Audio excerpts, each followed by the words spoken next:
Well, good evening and welcome to Tucker Carlson tonight. Gun control saves lives. That's what they're telling you day and night on CNN. In fact, they're having a town hall meeting tomorrow to tell you some more. Anyone who opposes gun control, they'll tell you, by implication if not directly, is a bad person, a callous, cruel, probably violent person. All right, there's a bunch of bullshit to unpack in this video, so guys, just bear with me.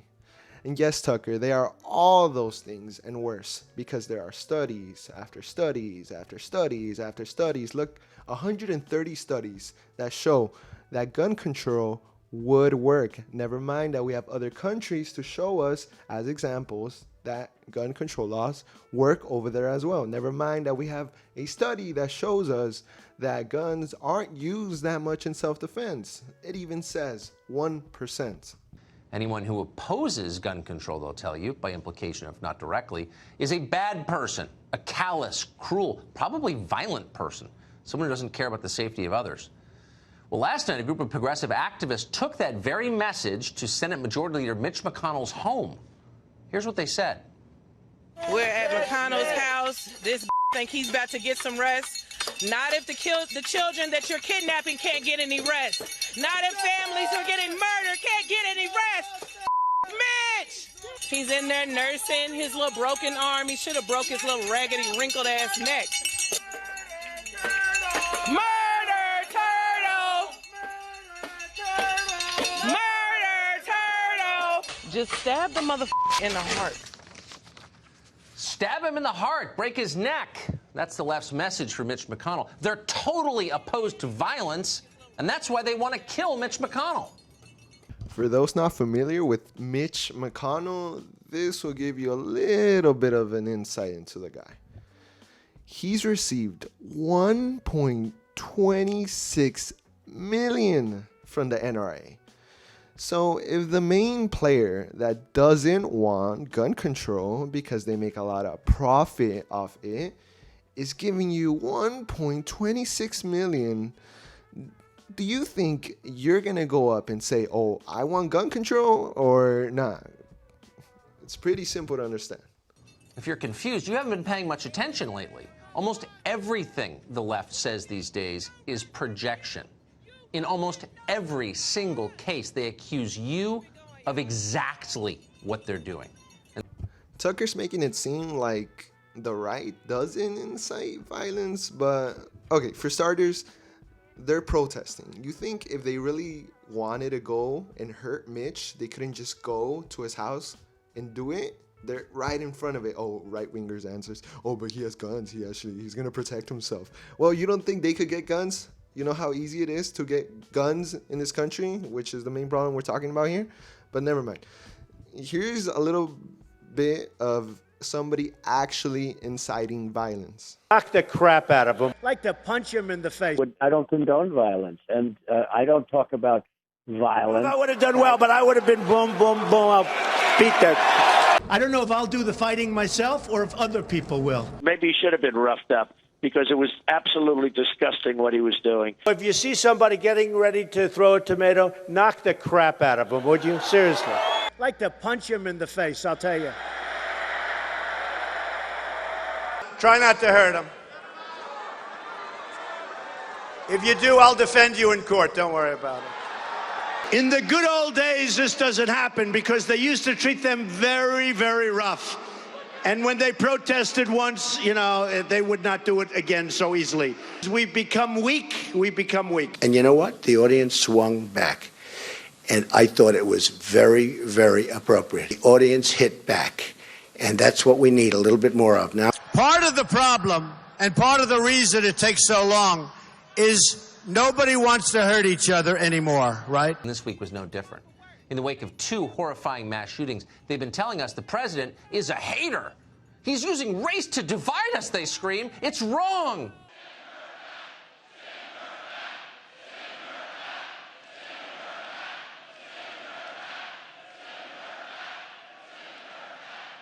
For those that didn't think the center back chants were racist, just think about it. 3 out of 4 of them were born in this country. They're from the US. They're not from anywhere else. And the first thing this guy thinks of is send them back. Like if for some reason they're from somewhere else. Now, his main reasoning, because he doesn't just want to say, oh, I'm a racist, his main reasoning is that, oh, they hate America. Then if they don't like it here, they don't like how things are here, they should go back to where they belong. Think about something. Who is the main proponent? Probably a bit subjective, but who's the main proponent who has been mainstream because he's been doing it his entire political career, but who since 2016 has been criticizing so many aspects of the US, from taxation to our social safety net to lobbying to all that stuff you can think of. Who? Bernie. And have you ever heard Trump tell Bernie, go back, if you don't like it so much, go back to where you belong? No. Anybody want to take a wild guess why that could be? Oh, maybe it's because he's white and they're not. It's pretty obvious. They promise some Americans reparations. They denounce others for their skin color. They call it privilege. The entire country, they'll tell you, is fundamentally racist and therefore evil. This country was founded on white supremacy, and every single institution and structure that we have in our country still reflects the legacy of slavery and segregation and Jim Crow and suppression, even in our democracy. We can't be blind to the impact of generations of racism and white supremacy that were written into our laws over centuries. So they're buffoons. Yes, they are. No, Tucker, you're the fucking buffoon. All right, just 2 examples that you would think would pop into his head. One that we learned in middle school about redlining, how they chose who to give out home loans and who to not give out home loans. All right, that's one. Another one, the choice they made to exclude agricultural and domestic workers from Social Security when they barely started it. Those jobs were mainly occupied by African Americans, so that created more wealth disparity. But apparently Tucker doesn't know that when it takes you a couple minutes to search it up. Over the past 25 years, that's been a success story. America's cops have radically reduced crime across this nation. They brought our cities back to life. If you don't know that, you're obviously under 40. Ask anybody who lived in New York City in 1991 what it was like. If that person's honest, you'll be grateful for what the cops did.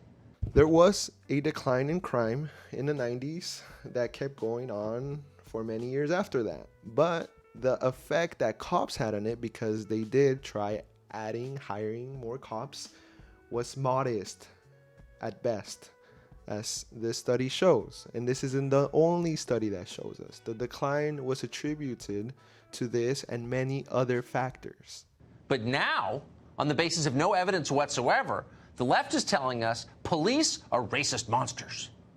I mean, there's a little bit of evidence, Tucker. You're just too lazy to look for it. As you can see, unarmed black people are killed a lot more than unarmed white people, which suggests a sort of bias.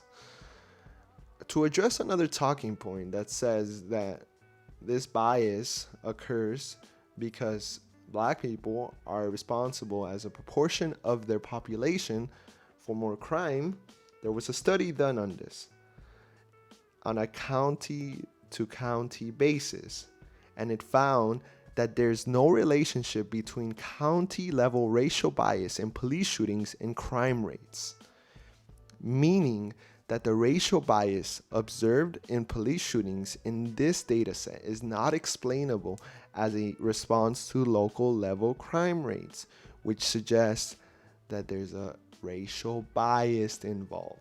Again, on the basis of no evidence, they're saying that. It's disgusting. Dividing us? Oh, yes, they're dividing us. Or how about our thousands of ICE agents working to enforce laws that the Congress passed? The Congress passes the laws and then hires people and doesn't pay them all that much to enforce their laws. Now Democrats are calling those people Nazis. Good people doing a thankless job that we need to have done. Oh yes, look at these saints, these good people who are responsible for half of 1,224 complaints of sexual and physical abuse in immigration detention centers. Oh yeah, such good people. And also responsible for the suffering and preventable deaths in detention centers as well. But you know, Tucker wants to make them seem as they're saints, they're the best people we have. Right. Only to have some pampered moron like Ocasio-Cortez savage them for political reasons.